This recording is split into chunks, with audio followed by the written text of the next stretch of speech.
This video is brought to you by A Life Worth Living. John Clark, lawyer, Clark's LLP. There are 43,000 persons with disabilities who have graduated from post-secondary education in Ontario. They are all looking for work. It's a resource that businesses should tap into. Judy Robinette, Executive Director, A Life Worth Living. My passion for A Life Worth Living is based probably on my own personal experience, and especially in the workplace where working gives you such self-esteem. I can remember a time when I was told I couldn't work in one business, a large business, but I knew I could do the job. I had the skills and the education to do so. Years went by, but I'm very happy to say that that organization changed their business strategy under AODA, and that they allowed a person who was blind to have access to the very job I wanted, and she beat all quotas. The Accessibility for Ontarians with Disabilities Act, AODA, is Ontario's economic growth strategy for a more inclusive society. Kyle Horner, producer, AM 800. You know, when I first started here, I had to work my way up, and I didn't tell anybody I had cystic fibrosis because, you know what, it was second in my life. And it wasn't that I was trying to hide it from them, it was just, you know what, I didn't think it mattered. Living was first, and then dealing with the disability that I have was second. It was probably at least a couple years before my bosses even knew I had cystic fibrosis, just because, first of all, I wanted to come here, I wanted to work in radio, and you know what, the lung disease wasn't going to hold me back. David Best, Accessibility IT Specialist. It's important to understand that the AODA legislation was established by unanimous support of all political parties. So it's not something that has been forced on Ontarians. Vicki Mayer, Executive Director, ATN Access Inc. Initially, small and medium-sized businesses in particular are going to feel this is something else the government is doing to them. It's going to be expensive, it's going to be labor-intensive, and it's not going to make any difference in their business in terms of the process. The AODA is going to have major impact on all Ontario organizations because the design of the AODA is for economic expansion.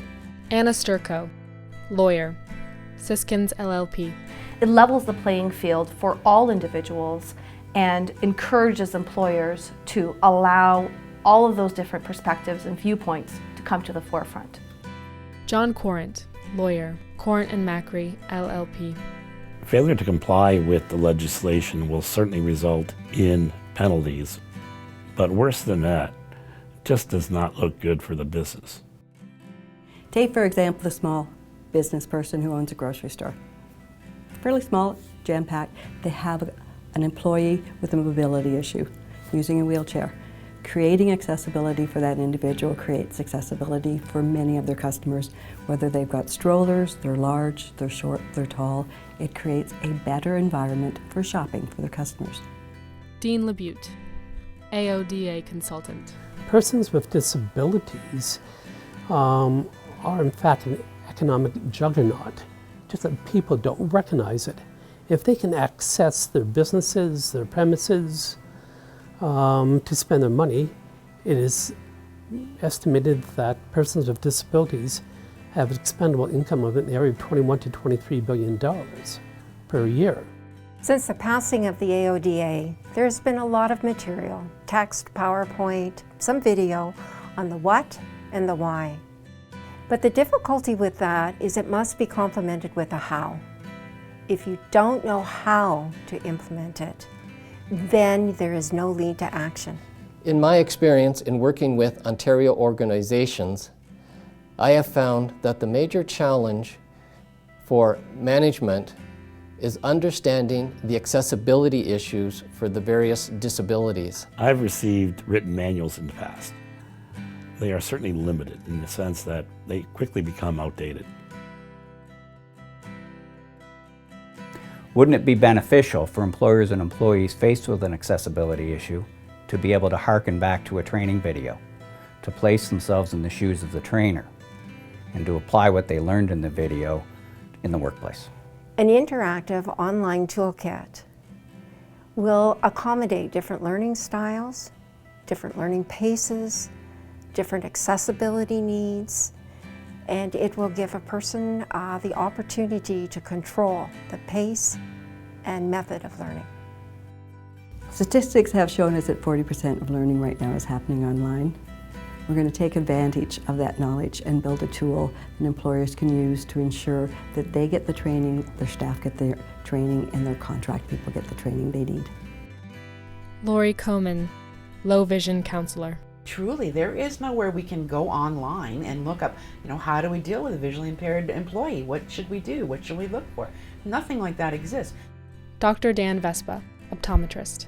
The idea for me, the program should give them a different perspective. Rather than their own perspective of how vision works, the idea of a program is to give them a new perspective and a new way of understanding how someone who has a vision impairment functions. So it's not always in a negative way, it's not always in a positive way, but it's in a different way. That's why I think this program is so brilliant, because this is going to give them the tool that they need to be able to employ that person. Everything that I'm able to do in my life, I love taking trips, I love going to sporting events.